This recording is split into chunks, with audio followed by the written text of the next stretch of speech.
Setiap rumah menyimpan cerita. Setiap ayah dan ibu meninggalkan jejak tak terlihat dalam setiap langkah kita. Namun, terkadang kehilangan membuat kita tersadar bahwa kasih sayang mereka bukan hanya untuk dikenang, tapi untuk dijalani. Inilah kisah sebuah keluarga yang belajar 1 tahun setelah kehilangan seorang ayah, tentang kesedihan, pengorbanan, dan pelajaran berharga tentang berbakti kepada orang tua. Mari kita telusuri perjalanan mereka. Hujan menempel di kaca jendela ruang tamu, membentuk garis-garis tipis yang bergerak lambat, seperti air mata yang enggan berhenti. Rumah itu, yang dulu riuh oleh suara tawa, piring bertubrukan, dan langkah kaki ayah yang terburu-buru, kini hanya menyisakan gema bisu. Setiap sudut tampak hampa. Sofa usang menyerap suara. Lampu gantung di ruang makan tampak muram, memantulkan bayangan kosong seolah ikut berduka. Thomas telah pergi. Bukan pergi untuk jam kerja, bukan pergi untuk tugas rutin di rumah sakit. Kali ini kepergiannya abadi. Tiap jendela yang memantulkan cahaya pagi mengingatkan Bella pada wajahnya, senyumnya yang terburu-buru, tangan yang selalu sibuk menolong orang lain. Kini, tangan itu tak pernah kembali. Bella duduk di kursi rotan tua dekat jendela. Kursi yang sama di mana ia menunggu Thomas pulang malam demi malam. Dahulu, suara kunci berputar di pintu adalah musik paling hangat dalam hidupnya. Kini hanya ada hening. Ia menatap rumah sendiri, memutar kembali ingatan, berharap menemukan serpihan kecil yang bisa membuatnya merasa hidup kembali. Setiap nafasnya berat, setiap kedipan matanya terasa lambat, seolah menunda kenyataan pahit yang harus ia hadapi. Di luar, hujan menambah ketegangan. Angin menyingkap tirai setengah terbuka. Suara tetes air di atap seperti detak jantung, mengingatkan bahwa waktu terus berjalan. Tapi ia tetap diam di sana, terjebak antara kenangan dan kesepian. Anak-anaknya, yang dahulu kecil dan tak bersalah, kini hadir dengan dunia masing-masing. Alex, sang sulung, memasuki ruang itu dengan langkah pasti. Gaun rapi, rambut tersisir sempurna, parfum mahal menyelimuti ruang sekitar. Ia tersenyum, tapi senyum itu rapuh, terlalu simetris seperti topeng. Suaminya, seorang ahli bedah plastik terkenal, hidupnya gemerlap. Tapi Alex tahu, retakan itu ada. Retakan yang membuatnya merasa rapuh di rumah yang dulu aman. Ia menatap rumah masa kecilnya dengan campuran malu dan rindu. Mencoba menguatkan diri, tapi bagian hatinya tetap tertinggal di masa lalu. Dora, si pengembara, menenteng tas ransel penuh cat minyak dan kanvas, bau terpentin yang menyebar ke udara, mengingatkan Bella pada Dora kecil yang sering mengotori lantai dengan cat. Ia berjalan santai, namun matanya penuh pertanyaan. Mencari arti hidup, mencari dirinya sendiri. Giana, si tengah, berdiri di dekat pintu, menatap lantai. Lembut, penyabar, namun matanya menyancarkan kecemasan. Kehidupan yang ia jalani di pinggiran kota dengan suami dan 2 anak, tiba-tiba terasa rapuh setelah PHK suaminya. Ia takut nasibnya akan sama seperti ibunya. Ditinggal, kehilangan, tenggelam dalam kesedihan tanpa arah. Anggi, si bungsu, muncul terakhir. Langkah cepat, postur tegas, matanya fokus. Ia bekerja di pemasaran, terbiasa memimpin, mengambil keputusan cepat. Tapi di balik keberanian itu, ada ketakutan kecil. Ketakutan kehilangan seseorang sebelum siap, seperti rasa kehilangan ibunya. 4 Keempat anak itu duduk di ruang makan. Sunyi, hanya suara jam dinding berdetak, seolah menghitung detik-detik yang tersisa sebelum dunia mereka benar-benar runtuh. Bella menunduk sejenak, kemudian menatap keempat anaknya dengan mata yang berat. Suaranya nyaris berbisik, "Aku ingin menjual rumah ini." Suara itu menghantam ruang sunyi. Empat pasang mata saling bertatap, kaget, marah, tak percaya. Hujan di luar semakin deras, seolah menambah intensitas badai yang baru saja menuruni.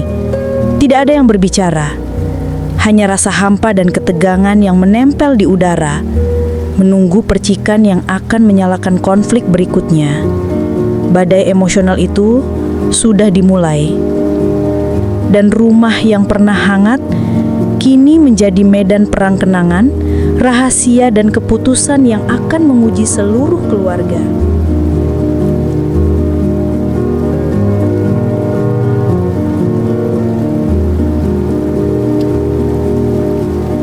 Rumah itu selalu punya caranya sendiri untuk berbicara.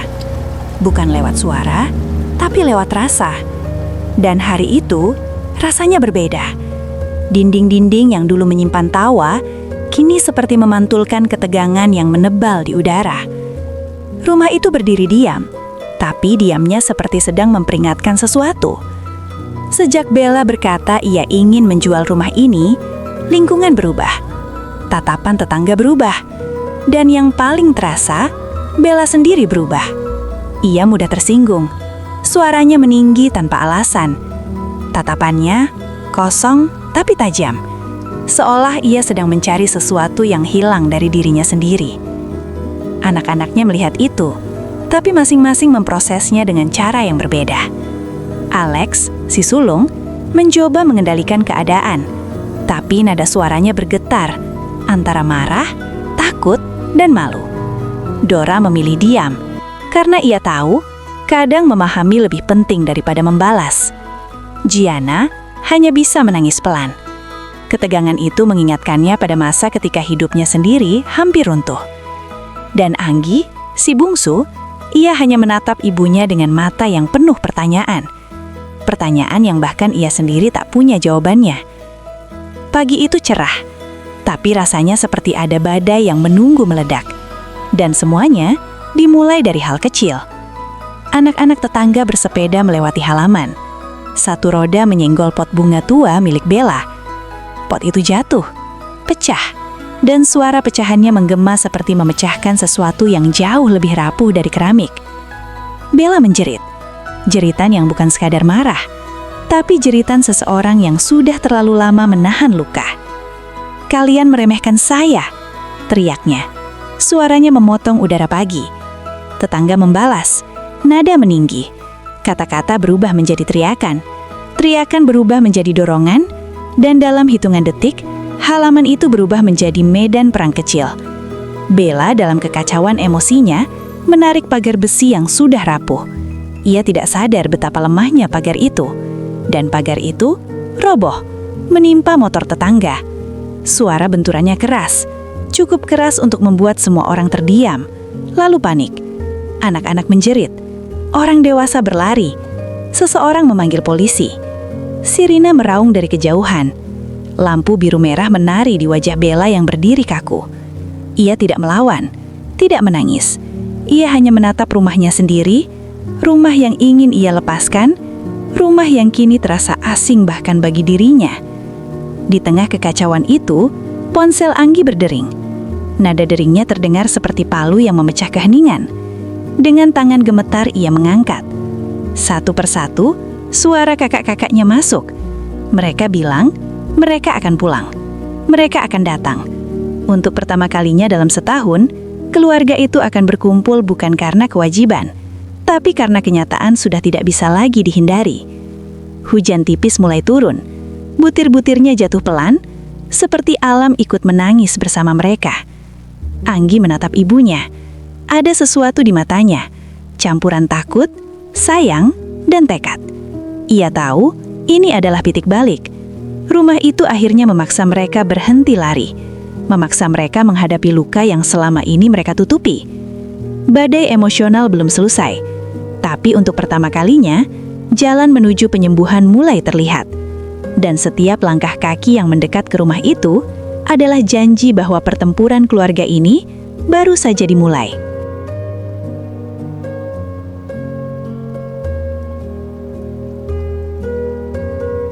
Di kantor polisi, dinding putih terlalu terang, hampir menusuk mata.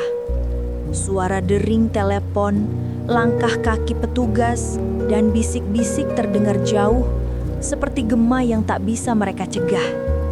Bella duduk diam di kursi, tubuhnya kaku, tangan gemetar sedikit di pangkuan.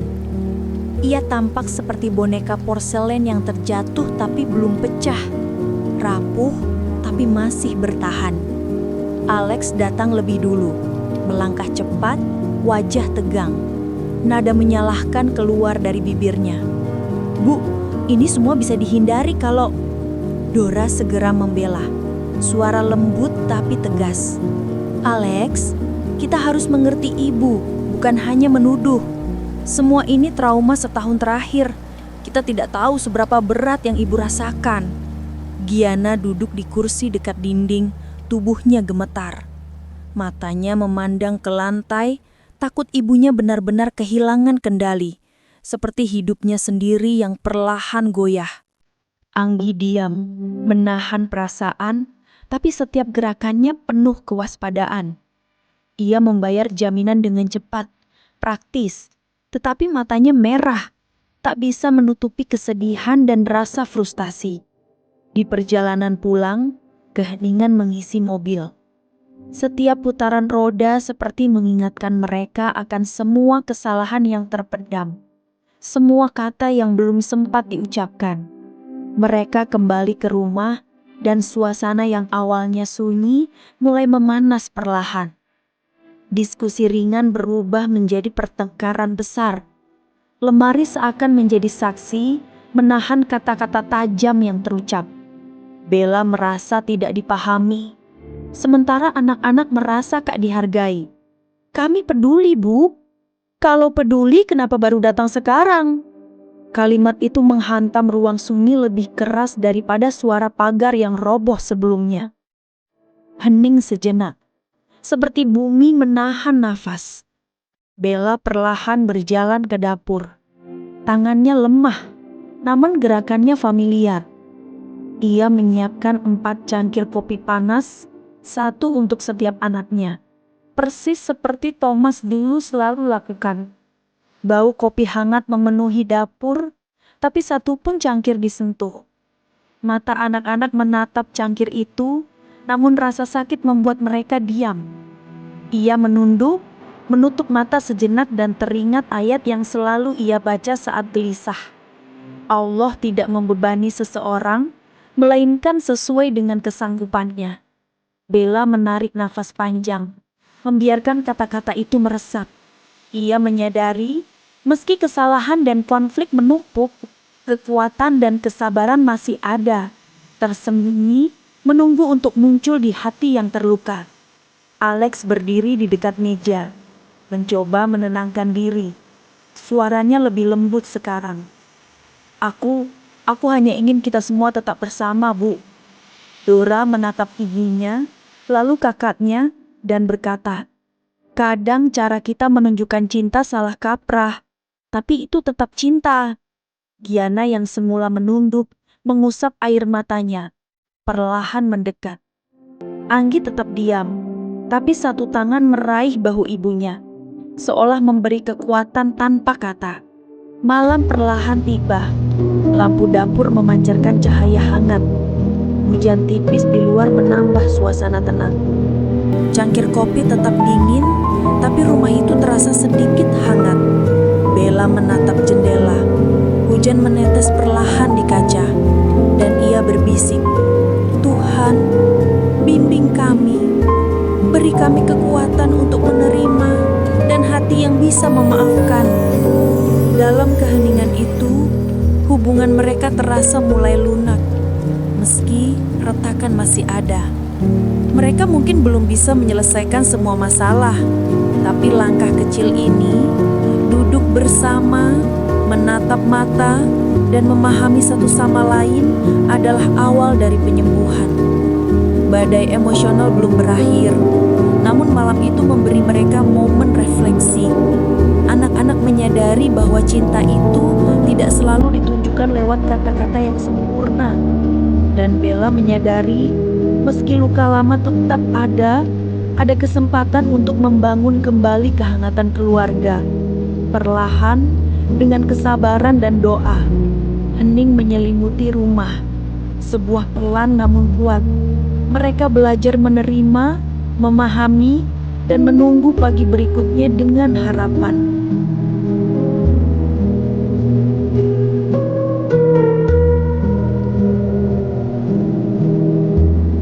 Setelah kekacauan di kantor polisi, anak-anak akhirnya sepakat untuk menjaga dan merawat Bella secara bergiliran. Sistem sederhana ini menjadi tumpuan baru mereka. Minggu ini giliran Alea, si sulung.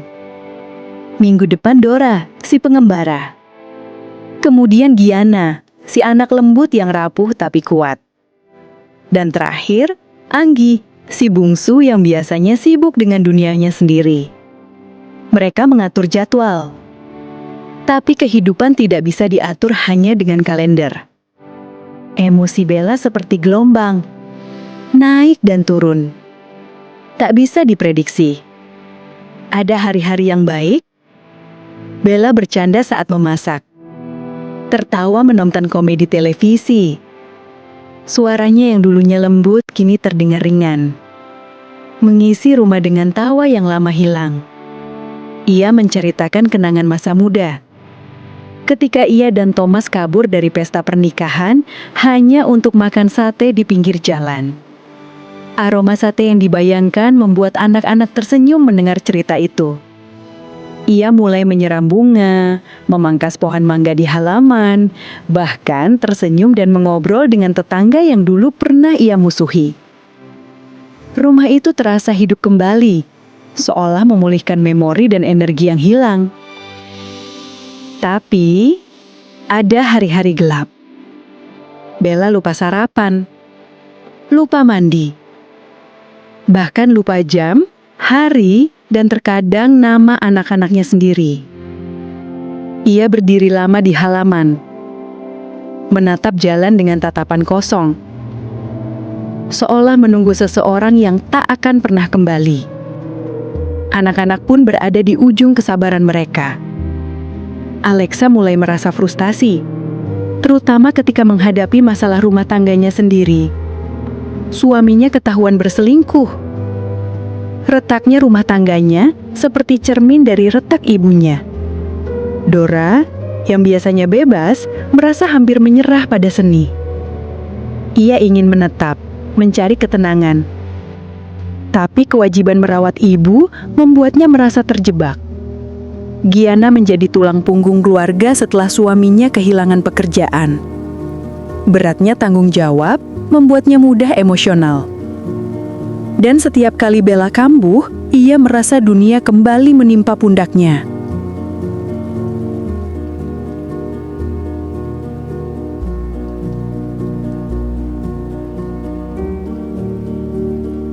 Bulan-bulan berlalu. Rumah itu perlahan pulih, seperti luka yang menutup pelan, meninggalkan bekas samar yang justru membuatnya lebih indah. Suasana yang dulu hampa kini terisi kembali. Tawa lembut, aroma masakan, langkah kecil anak-anak tetangga yang belajar menanam pohon di halaman. Bella mulai tersenyum lebih sering. Senyum yang bukan lagi topeng, tapi tanda bahwa hatinya perlahan menemukan jalannya pulang. Ia berbagi resep dengan tetangga, mengajari anak-anak menanam bibit baru, menemani Giana menangis saat hidup terasa berat, mendorong Dora untuk berani memamerkan karyanya, dan memeluk Alex ketika rumah tangganya runtuh. Suatu sore, Anggi, si bungsu yang paling ambisius, duduk di samping ibunya. Bella menggenggam tangannya, dan dengan suara yang hampir bergetar, ia berkata, Jangan tumbuh terlalu cepat. Ibu takut kamu hilang seperti ayahmu. Itu adalah kalimat panjang terakhir yang keluar dari bibirnya. Kalimat yang mengandung cinta, ketakutan, dan kebijaksanaan seorang ibu yang sudah berdamai dengan hidup. Hari itu berlalu seperti biasa. Namun pada suatu dini hari yang sunyi, Bella duduk di kursi rotan favoritnya, menatap halaman tempat pagar pernah roboh. Ia menatap pintu seolah berharap Thomas akan membukanya sekali lagi. Saat matahari pertama menembus jendela, cahaya hangat menyelimuti ruang tamu. Dan di bawah cahaya itu, napas terakhir Bella keluar pelan, seperti bisik lembut yang hampir tak terdengar. Tidak ada anak-anaknya di sana. Bukan karena mereka tak peduli, tapi karena hidup akhirnya kembali berjalan seperti biasa. Pekerjaan, rutinitas, tanggung jawab. Bella pergi, dan dunia tetap berputar. Ketika kabar itu sampai, mereka menangis. Namun air mata itu bukan hanya karena kehilangan. Itu adalah air mata kesadaran, penerimaan, dan pelajaran hidup. Mereka teringat ayat yang sering Bella baca. Ibunya mengandungnya dalam keadaan lemah yang bertambah-tambah. Quran Surat Al-Ahqaf ayat 15. Dan mereka sadar, Bella telah menjalani hidupnya dengan kesabaran, cinta dan keteguhan hati. Meski sendiri, meski terluka, meski dunia kadang kejam.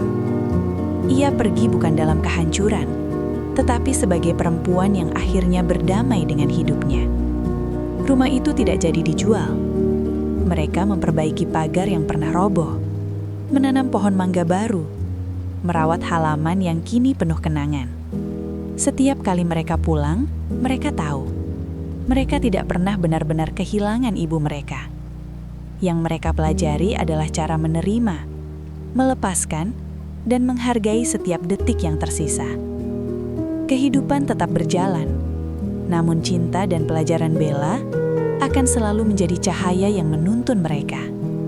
Momen itu pahit, tapi manis, seperti hujan yang membersihkan udara setelah badai. Dan di antara bisikan daun mangga baru, tawa anak-anak, dan aroma kopi hangat di dapur, rumah itu kembali menjadi rumah. Tempat hati mereka belajar pulih, mencintai, dan melepaskan dengan bijak. Dan mereka belum tahu bahwa perjalanan keluarga ini baru saja memasuki bab yang paling menentukan. Mereka pikir semuanya berakhir saat Bella pergi, tapi justru di sanalah semuanya mulai. Ada rahasia yang ia tinggalkan, dan ketika rahasia itu terbuka, tidak ada satupun dari mereka yang akan melihat rumah itu dengan cara yang sama. Pastikan kamu subscribe dan aktifkan loncengnya, karena episode berikutnya akan membawa kita lebih dalam dari yang pernah mereka bayangkan.